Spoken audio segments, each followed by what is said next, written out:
দাদা, রংপুর অঞ্চল ভারতের মধ্যে নিয়ে নেওয়ার জন্য ভারতের একজন নিরাপত্তা বিশেষজ্ঞ, বোধহয় তিনি জাতীয় নিরাপত্তা বিশেষজ্ঞ দলেও ছিলেন, কর্ণাটক সম্ভবত না, উনি বললেন যে রংপুর অঞ্চল কিনে নিতে ভারতের চিকেন নেকের নিরাপত্তার জন্য এটা খুব প্রয়োজন।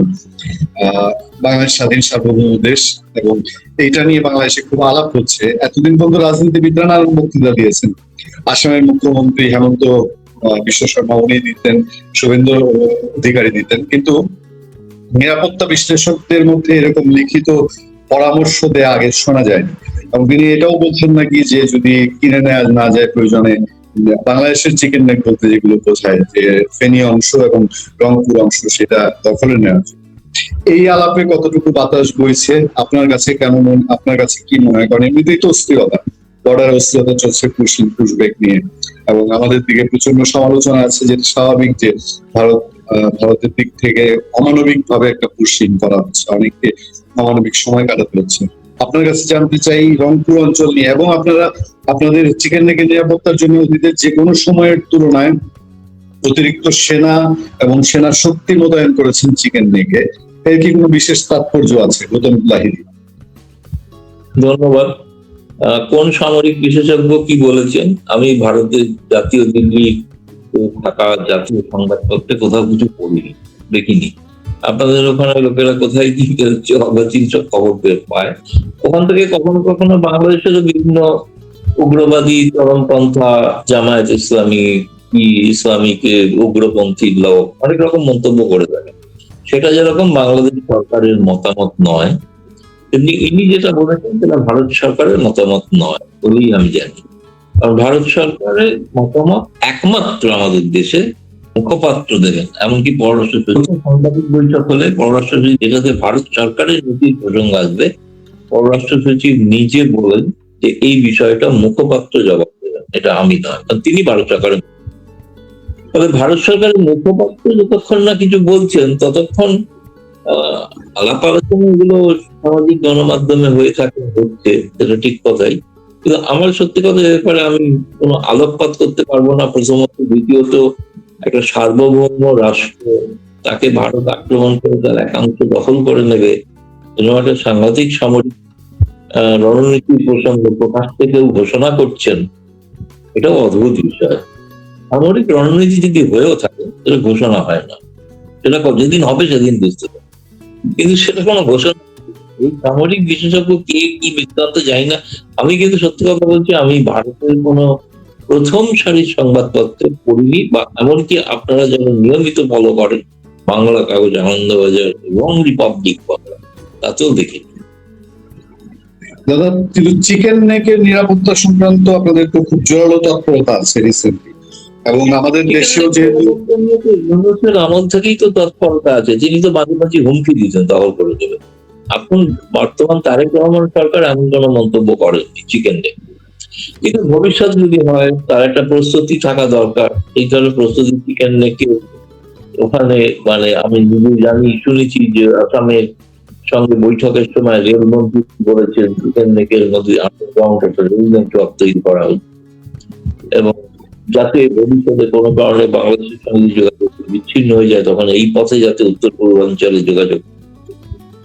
কিন্তু আপনি যেটা বলছেন সামরিক সেনা মোতায়েন, আজকালকার সোশ্যাল মিডিয়া সহজেই কিন্তু একটা ছবি তুলে ফেলা যায়, কোনো গ্রামবাসী ছবি তুলে দিতে পারে। একটা ছবি, আমি সামরিক মোতায়েনের কোনো ছবি যদি হয়ে থাকে, নর্মালি যেটা আমরা ভারত পাকিস্তান যুদ্ধের সময় দেখেছি, এগুলো হচ্ছে সেই সব সীমান্ত এলাকা গ্রামবর্তী মানুষকে সরিয়ে দেওয়া হয়, এখন সেনা। এটা ঠিক কোন অঞ্চলে হয়েছে মানুষ সরিয়ে দেওয়া হচ্ছে, ভারতের সাংবাদিকরা কোনো খবর পাচ্ছেন না, বাংলাদেশের সাংবাদিকরা খবর পেয়ে যাচ্ছে। বাংলাদেশের সাংবাদিকদের প্রশংসাই করতে হবে, ভারতের থেকে তারা অনেক বেশি যোগ্য সাংবাদিকতা করছে। ভারতের সাংবাদিকরা ব্যর্থ, তারা পারছেন না জানতে, এছাড়া কি বলবো? যেটা জানি না আমি মন্তব্য করবো কি করে? আমি তো চোখেও দেখিনি, ছবিও দেখিনি, সামরিক মোতায়েনের ছবি দেখিনি, ওই সেনা কর্মকর্তা না কার কথা বলছেন তার আমি শুনিনি, পড়িনি, আমি তো ফলে মন্তব্য করবো কি করে? আমি তো জানি না কিছু। কে তিনি বলতেন, আর ভারত সরকারের মুখপাত্র যদি বলেন, নিশ্চয়ই সেটা গুরুত্বপূর্ণ বিষয়, তখন এই বিষয় জানা যেতে পারে, বা ভারত সরকারের নীতি তখন সেটা ঘোষণা হতে পারে।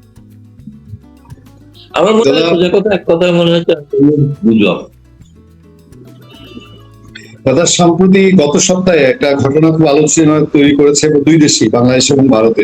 ভারতেও পত্রপত্রিকায় এসেছে যে আমাদের তথ্য উপদেষ্টা জাহিদুর রহমান, তিনি আহ, দিল্লি এয়ারপোর্টে যাওয়ার পর একটা ঘটনা ঘটে। এই ঘটনার প্রেক্ষিতে ভারতের ভারপ্রাপ্ত হাই কমিশনারকে ডেকে আনা হয়েছিল বাংলাদেশের পক্ষ থেকে। এর পরবর্তীতে কি এটা দুই দেশের সম্পর্কে কোনো চির ধরবে বা কোনো অবিশ্বাসের তৈরি করবে বলে আপনি মনে করেন? না, আদৌ করবে না, তার কারণ যিনি মানে তথাকথিত ভাবে অপমানিত হয়েছিলেন, তিনি ফিরে এসেছিলেন, তিনি নিজে সাংবাদিক বৈঠক করে বলেছেন যে এই ঘটনার জন্য ভারত বাংলাদেশের সম্পর্কে কোনো প্রভাব পড়বে না। ভারত আমন্ত্রণ জানাবে, আমি নিশ্চয়ই আবার যাব, এবং ভারতের সঙ্গে আমি বাণিজ্যিক সম্পর্ক আমরা চাই যে আরো বৃদ্ধি পাক। তো ফলে তার বক্তব্য, কিন্তু তিনি ওই বিষয়টাকে অতীত হিসাবে আমার মনে হয় সেটাকে আর গুরুত্ব দিচ্ছেন, তিনি দিচ্ছেন না বলে বাংলাদেশ সরকারও দিচ্ছেন না। যেটুকু সেদিন যে ঘটনা ঘটেছিল তার পরিপ্রেক্ষিতে আপনাদের পররাষ্ট্র মন্ত্রণালয় মন্ত্রী তিনি বলেছিলেন দুঃখজনক ঘটনা, এবং তার ফলে তিনি সেখান থেকে রুষ্ট হয়ে ফিরেও গিয়েছিলেন। তাকে যদি অনুমতি পরে দেওয়া হয়েছিল, যদিও তিনি ফিরে গেছে। আমার মনে হয় না এটা নিয়ে কোনো আর কোনো বিষয়ে এই সামাজিক গণমাধ্যমেই আলোচনা চলছে, কিন্তু খুব বেশি আর নিয়মিত যে গণমাধ্যম দুদেশেরই, সেখানে কোথাও আর আলোচনা কোথাও নেই। এখন আপনি যদি বিষয়টার ব্যাখ্যা চান, যেহেতু তুলবেন প্রসঙ্গ, কিন্তু আমাকে প্রকৃত তথ্যটা বলতে হয়। প্রকৃত তথ্য হচ্ছে তিনি একজন মন্ত্রী হয়ে কেন কূটনৈতিক পাসপোর্ট নেননি, এই প্রশ্নটা বাংলাদেশের সাংবাদিকদের করা উচিত ছিল। কূটনৈতিক পাসপোর্ট নিবে আমাদের প্রধানমন্ত্রী নরেন্দ্র মোদীকে একসময় আমেরিকা নিষিদ্ধ ঘোষণা করেছিল, তিনি প্রধানমন্ত্রী হয়ে গিয়েছিলেন কূটনৈতিক, আজকাল তো প্রেসিডেন্ট ট্রাম্প আবার মোদীর প্রশংসাও করছেন। তিনি কূটনৈতিক পাসপোর্ট তিনি কি নিয়েছেন? তিনি নিয়েছেন সার্ক ভিসা। আচ্ছা, আমি যেটা জানি না যে সার্ক ভিসা তিনি কিন্তু দেওয়া হতো সাংবাদিকদের জন্য, আর কোনো কোনো কর্মকর্তাদেরও দেওয়া হয়। ভারতকে সার্ক ভিসা দেয় না, সার্ক ভিসা ভারতের দেওয়াই হয়, বন্ধ। কয়েকটা একমাত্র পাকিস্তান আর বাংলাদেশ দিত। সাংবাদিকরা কিছু পেয়েছেন বাংলাদেশে, কিন্তু সাংবাদিকরা সার্ক ভিসা নিয়ে ভারতে এসেছেন। কিন্তু সাংবাদিকরা যখন আসেন তখন সেটা সাংবাদিকতার কারণে আসতে পারে। সাংবাদিকতার কারণে এসে তিনি মেডিকেল চিকিৎসাও করতে পারেন না, তিনি কোন সম্মেলনে অংশগ্রহণ করতে পারেন না, যদি না সেটা মিডিয়ার বাইরে কিছু।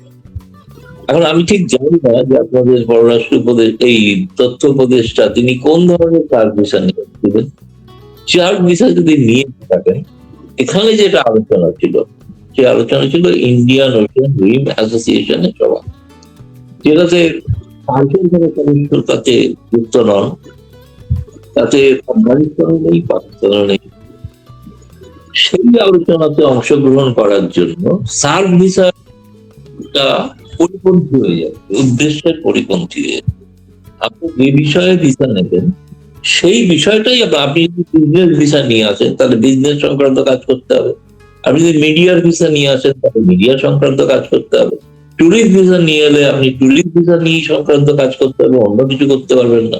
তাহলে এক্ষেত্রে তিনি যে ভিসা নিয়েছেন সার্ক ভিসা, সেটা আইও এর জন্য প্রযোজ্য নয়। এটা আমার ধারণা, তিনি প্রথম দিকে হয়তো তার কাছে মনে হয়েছিল যে তার সাধারণ পাসপোর্টটা যেহেতু আমাদের পররাষ্ট্র মন্ত্রণালয় তাকে কালো তালিকাভুক্ত করে রেখেছিল, এই ধরনের পাসপোর্টটা দেখার পরে সাধারণ পাসপোর্ট, তারপরে তিনি কালো তালিকাভুক্ত, পরে যদিও উচ্চ পর্যায়ে আলাপ আলোচনা করে সেটাকে তাকে অনুমতিও দেওয়া হবে, আপনি একবার সিঙ্গেল এন্ট্রি পাবেন এই বিষয় নিয়ে, এই দ্বিতীয়বার এই পাসপোর্ট নিয়ে আসতে পারবেন না, এটাও বলা হয়েছে। এবং তাই তিনি ফিরে যাওয়ার পর আমার মনে হয় বিষয়টা উপলব্ধিও করতে পেরেছেন। ভারতের যে অ্যাক্টিং হাই কমিশনকে দেখে যে খুব ধমক টমক দেওয়া হয়েছে, আদৌ না, অ্যাক্টিং হাই সভাপতি তারা তাদের প্রথাগত একটা প্রতিবাদ করেছেন যে একটা মন্ত্রীর অমর্যাদা করা হয়েছে বলে, সেটা তারা জানিয়েছেন, সেটা তারা বলেছেন, সেটা ঘটনা। কিন্তু সেটা নিয়ে আমার মনে হচ্ছে না বাংলাদেশ নিজে থেকে আর কোনো একটা ইস্যু করতে চাইছে, ভারত তো চাইছেই না, কিন্তু বাংলাদেশ আর কোনো এটাকে নিয়ে ইস্যু করবে বলে মনে হয় না। বলুন পূর্ণিয়া স্যার। জি দাদা, আমি আরেকটা প্রশ্ন যেতে চাই। আমাদের প্রধানমন্ত্রী তারেক রহমান তিনি মালয়েশিয়া এবং চায়না ট্যুরে যাচ্ছেন। আপনি, আমার মনে আছে যতদূর, যে আপনি একটা আলোচনা বলেছিলেন যে একটু দেখার বিষয় যে তারেক রহমান তার ট্যুর প্ল্যানটা কিভাবে সাজান। তার এই চায়না সফরকে ভারতের দিক থেকে কিভাবে বিবেচনা করা হবে? কারণ আমরা তো জানি যে ভারত চায়না সম্পর্কটা এখন কোন পর্যায়ে আছে। আপনি যদি এই দিকটা একটু আমাদের দর্শকদের বিশ্লেষণ করুন। না, আমাদের প্রধানমন্ত্রী নরেন্দ্র মোদী বাংলাদেশের প্রধানমন্ত্রী তারেক রহমানকে ভারতে আসার আমন্ত্রণ জানিয়েছিলেন। এখন বাংলাদেশ সরকার প্রথম কথা হচ্ছে এটা সার্বভৌম সিদ্ধান্ত। এই সার্বভৌম রাষ্ট্র সার্বভৌম সিদ্ধান্ত নেবেন তারা কোন দেশে যাবেন। আমি শুনেছি তিনি মালয়েশিয়া আসছেন প্রথম, মালয়েশিয়া থেকে চীনে আসবেন। একটা জিনিস স্পষ্ট করে আমি যেটা খোঁজ নিয়ে জানতে পারলাম, সেটা বাংলাদেশের এখনো কোনো গণমাধ্যমে দেখিনি। চীনের যে বৈঠকটা হচ্ছে ডালিয়ান শহরে, চমৎকার শহর, কাগজগুলো থেকে গেলে খুব যারা যাবেন তারা উপভোগ করবেন ওই শহরটা। আমি গিয়েছি। তো ডালিয়ান শহরে এটা ওয়ার্ল্ড ইকোনমিক ফোরামের সামার সম্মেলন বলা হয়, সামার ডাভোস সম্মেলন। ডাভোসের একটা গ্রীষ্মকালীন সম্মেলন হয়। সেই সম্মেলনটা মূলত আর্থিক বিষয় তো দুটোতেই আলোচনা হয়, কিন্তু যেটা সুইজারল্যান্ডে দাভোসে হয়ে থাকে তাতে সাধারণত রাষ্ট্রপ্রধানরা বা মন্ত্রীরা এই ধরনের অনেক আমাদের ভারতবর্ষের মুখ্যমন্ত্রীরাও যান। আমি যেটা দেখলাম ওয়ার্ল্ড ইকোনমিক ফোরামের ওয়েবসাইট খুলে, আপনারাও দেখে নেবেন তাহলে, কোন নেতা মন্ত্রীর নাম সেখানে এখনো নেই। মূলত আছে বিভিন্ন দেশের রিজার্ভ ব্যাংক বা আর্থিক প্রতিষ্ঠানের প্রধান, তারা সেখানে যাবেন। এবং যেগুলো বলা হচ্ছে ইমার্জিং কান্ট্রিজ, যেগুলো তাদের একটা সংখ্যাটা কম নয়, 90টা দেশের 1500 প্রতিনিধি যাবেন, সেটা লেখা আছে ওয়েবসাইট। তবে এটা হচ্ছে একটা বহু রাষ্ট্রীয় মঞ্চ বলতে পারেন, বহু দেশীয় মঞ্চ। তারেক রহমান চীনের দ্বিপাক্ষিক সফরে যাচ্ছেন না, চীনের আমন্ত্রণে তিনি যাচ্ছেন তা নয়। ওই দাভোসের ওয়ার্ল্ড ইকোনমিক ফোরামের সম্মেলন, যদিও বাংলাদেশ সরকার এখনো কিন্তু ঘোষণা করেনি সফরটা, এখনো ঘোষণা করেনি। তারা হয়তো দেখছে যে অন্যান্য দেশে তারা যাচ্ছেন।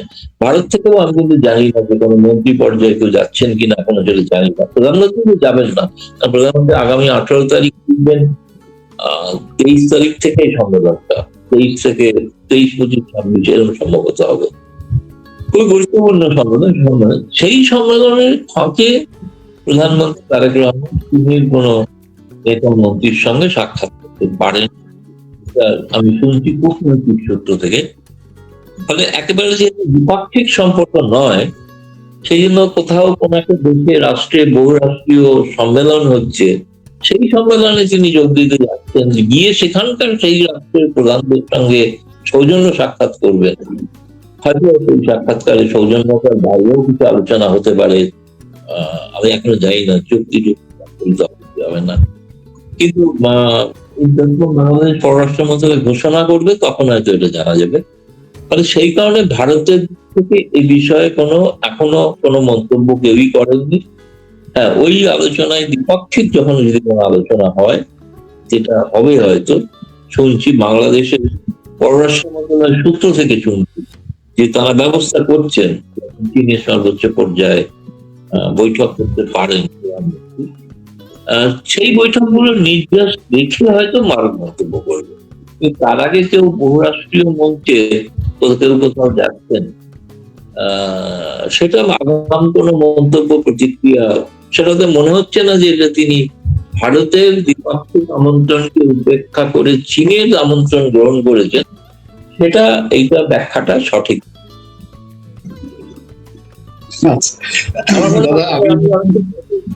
অনেকটা ব্রেকিং নিউজ আমার মনে হচ্ছে, কারণ এটা বাংলাদেশের কেউ জানেন না, আমরা তো গণমাধ্যমে কোথাও দেখিনি। তিনি যে ওয়ার্ল্ড ইকোনমিক ফোরামের সামিট, সামার মিটিং বলা হয়, একটা হয় শীতে আর একটা হয় গ্রীষ্মে। এই গ্রীষ্মে চীনের মিটিংটা হচ্ছে দালিয়ান শহরে, ওইখানে যাচ্ছেন অনেকে। দাদা, আমি একটু ভারত বাংলাদেশ সম্পর্কের দিকে যেতে চাই। আমরা এই চলতি সপ্তাহে দেখলাম যে নেপাল থেকে বাংলাদেশে বিদ্যুৎ আসার কথা, অতিরিক্ত 2200 মেগাওয়াট বোধহয়। ভারত সেটা অনুমতি দেয়নি। ভারত বলছে যে সঞ্চালন লাইনে চাপ আছে, কিন্তু বাংলাদেশের দিক থেকে অনেকে যেন এটা ইজি ভাবে নিতে পারছেন না।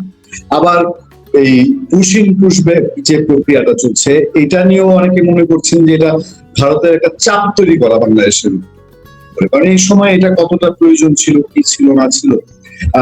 আমরা কি এমন ভাবতে শুরু করব যে ভারত বাংলাদেশের উপরে নানান কারণে চাপ তৈরি করছে, যেটা আপনি মাঝে মধ্যে বলেছেন যে সম্পর্কটা কোথায় যেন জোড়া লেগেও জোড়া লাগছে না। তাহলে কি ভারত চাপ তৈরি করতে চাচ্ছে বাংলাদেশের উপর? চাপ বলুন বা যাই যেভাবেই ব্যাখ্যা করুন, এটা তো ঘটনা, সম্পর্কটা স্বাভাবিক হচ্ছে না, এটা তো কোনো অস্বীকার করার কোনো উপায় নেই। কিন্তু যেটা আমি আগে দুটো বিষয় বলে দিই, যে দুটো বিষয়ের কথা আপনি বলেছেন। 40 মেগাওয়াট নেপাল থেকে বিদ্যুৎ যায় বাংলাদেশে, যেটা ভারতীয় গ্রিড থেকে এই মাধ্যমে ব্যবহার করেই যায়। যেটা গ্রিড ব্যবহার করে যে বাড়তি 20 মেগাওয়াট যেটা কথা বলা হয়েছে, যেটা দিতে চাইছে নেপাল, বাংলাদেশ চাইছে, সেটা বাংলাদেশের গণমাধ্যমেই প্রকাশিত হয়েছে যে গ্রিডের ক্যাপাসিটি নেই। এবং আমরা যখন পশ্চিমবঙ্গের বহরমপুরের ভেড়ামারা থেকে যে 1200 মেগাওয়াট বিদ্যুৎ যখন দেওয়া হয়, এখনো দেওয়া হয়, সেটা কিন্তু একবারে 1200 মেগাওয়াট দেওয়া যায়নি।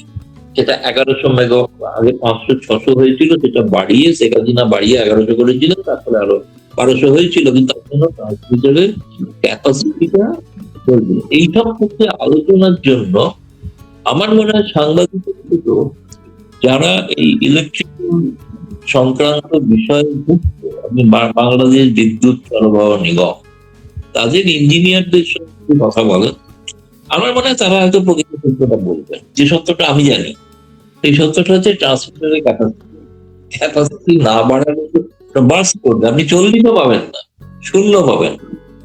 বাস্তব অবস্থাটা তো বুঝতে হবে কেন যাচ্ছে। ভারত দিচ্ছে না, বিদ্যুৎ তো লুকিয়ে আটকে রাখা যায় না। আমি তো আলমারি করে সিন্ধুকে করে ব্যাংকে সেট ডিপোজিটে বিদ্যুৎ রেখে দিলাম, দেবো না ভারত, এটা তো হয় না। বিদ্যুৎ যদি পাঠাতেই থাকে, সে বিদ্যুৎ নিয়ে করবোটা কি? পাঠাতেই তো হবে, তাই না?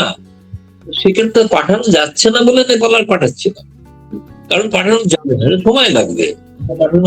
ভারত, বাংলাদেশ, নেপাল কিন্তু দুই দেশীয় একটা সমঝোতা, একটা ওয়ার্কিং গ্রুপ আছে।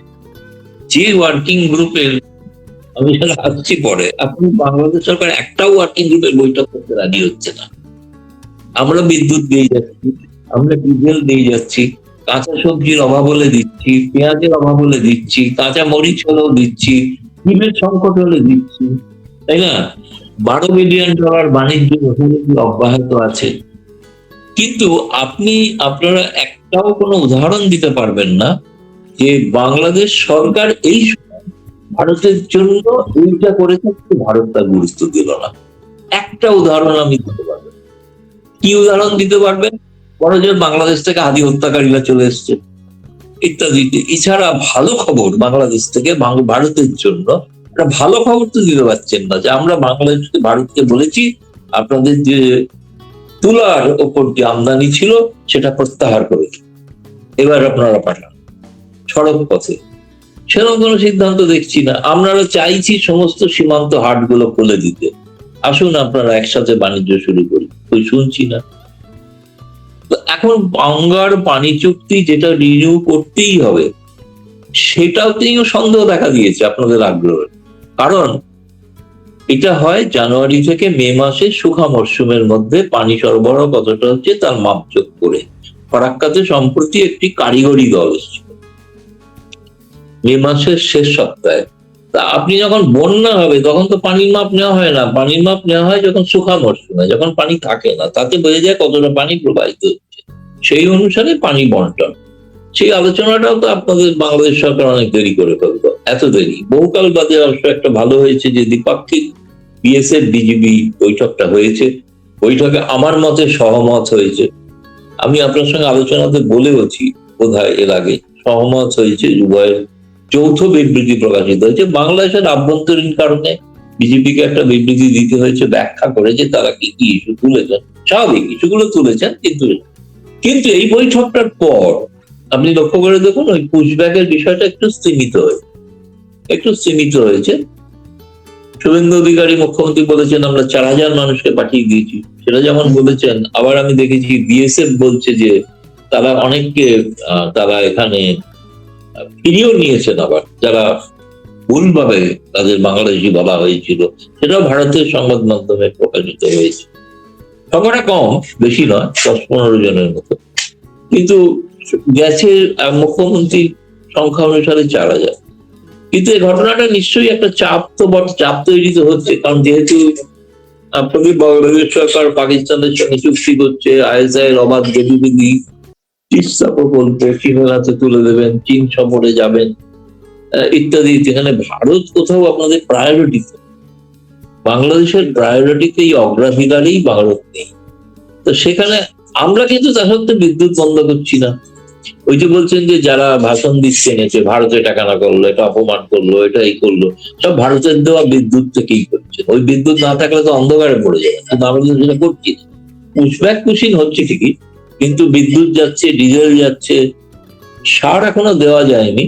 সারে ভারতেও সংকট আছে, কেন সার চেয়েছেন, সেটাও দেওয়া হয়নি। খলিলুর রহমান জাতিসংঘে সভাপতি হয়েছেন, অন্যান্য অনেক দেশের সঙ্গে ভারতও ভোট দিয়েছে তাকে, যদিও বাংলাদেশে এক শ্রেণীর লোক প্রচার করেছিল ভারত নাকি ভোট দেয়নি। সম্পূর্ণ ভুল কথা, কারণ জয়শঙ্কর নিজে অভিনন্দন জানিয়েছেন তাকে। তিনি যখন এসেছিলেন তখন তিনি ভারতের ভোট চেয়েছিলেন এবং ভারত তাকে রাজি হয়েছে, ভোট দিয়েওছে, তিনি হয়েছেন জাতিসংঘের সভাপতি। তো এখন আমি বলছি ভারত চাপ দিয়ে যাচ্ছে, ভারত এত কিছু করছে, কিন্তু বাংলাদেশ কি করছে তার একটা উদাহরণ বাংলাদেশের সাংবাদিকরা যদি দেয় যে আমরা এইটা করলো কিন্তু আপনারা এটা গুরুত্ব দিচ্ছেন, এটার একটা উদাহরণও পাইনি আমার জানা নেই। আপনারা যদি জানেন তো বলুন, আমি তো ঘটনা বাংলাদেশের একটা জঙ্গিকে ধরেও তো ভারতের কিছুই করেন, কি বলবো।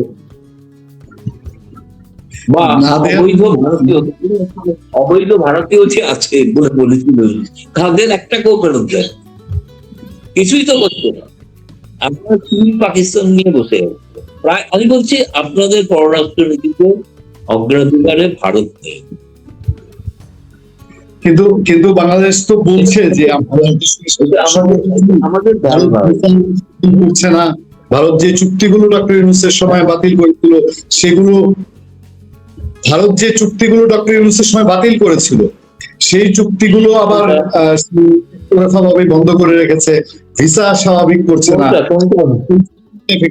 ভিসার তো একটা সার্বভৌম ছিল, আপনারা কেন খালি ভারতের ভিসা নিয়ে সমস্যা? ট্যুরিস্ট ভিসা চাইছেন তো, মেডিকেল ভিসা তো দেওয়া হচ্ছে। আপনার চীন পাকিস্তানে এত ভালো ভালো হাসপাতাল আছে, যান সেখানে, কেন কি মুশকিল? ভারতেই আসতে হবে, এটা সস্তা বলে আমরা বলেছেন। কিন্তু আমরা মেডিকেল ভিসা আমি শুনেছি আমাদের হাই কমিশন বাড়িয়ে দিচ্ছে, পর্যটন ভিসা দিচ্ছে না, এটা ঘটনা দিচ্ছে না এখনো। সেটা তার একটা কারণের কথা একবার বলেছিলাম, আমি জানি না আপনাকে বলেছিলাম কিনা। ভারতের ভিসা সেন্টার গুলো থেকে যারা সমস্ত কর্মচারী কাজ করতো, কূটনীতিবিদ না তো সাধারণ কর্মচারী, তারা ভয়ে পালিয়ে এসেছিল, তাদের কেউ কেউ ফিরে গেছে, কিন্তু সকলে যায়নি, সব পরিবার নিয়েও যায়নি। কারণ ভারতের, আপনি জানেন তো, ভারত বাংলাদেশকে নন ফ্যামিলি পোস্টে ঘোষণা করেছিল, মানে পরিবার নিয়ে কেউ যাবেন না। সেটা যদিও আমাদের হাই কমিশনার পরিবার নিয়ে গেছেন, পৌঁছেছেন সেখানে, ফলে সেখানে ভারত বাংলাদেশের কাছে হাই কমিশন থেকে নিরাপত্তা সংক্রান্ত কিছু সুবিধা চাওয়া হয়েছিল, সেগুলো কিন্তু আমি শুনেছি সেগুলো দেওয়া হয়। এই প্রশ্নগুলো আমার মনে হয় বাংলাদেশ সরকার বা পররাষ্ট্র মন্ত্রী বললে জানা যাবে যে আমি সত্যি সত্য বলছি না অসত্য বলছি, তাই না? সেটা একটা ক্লারিটি হওয়া দরকার। দাদা, আমি সবশেষে আরেকটা প্রসঙ্গে জানতে চাই যে বর্তমান সরকারের দিক থেকে, বিএনপি সরকারের দিক থেকে এটা মোটামুটি এখন ওপেন হয়ে গেছে যে আওয়ামী লীগের উপরে নিষেধাজ্ঞা তুলে নেওয়া হবে না, এবং আজকেও বাংলাদেশের একজন প্রভাবশালী প্রতিমন্ত্রী তিনি জানিয়েছেন যে আওয়ামী লীগকে আর রাজনীতি করতে দেওয়া হবে না। আপনার কাছে কি আপনার কি ধারণা যে এভাবে আওয়ামী লীগ থেকে যাবে, বা তার পক্ষে এই নিষেধাজ্ঞা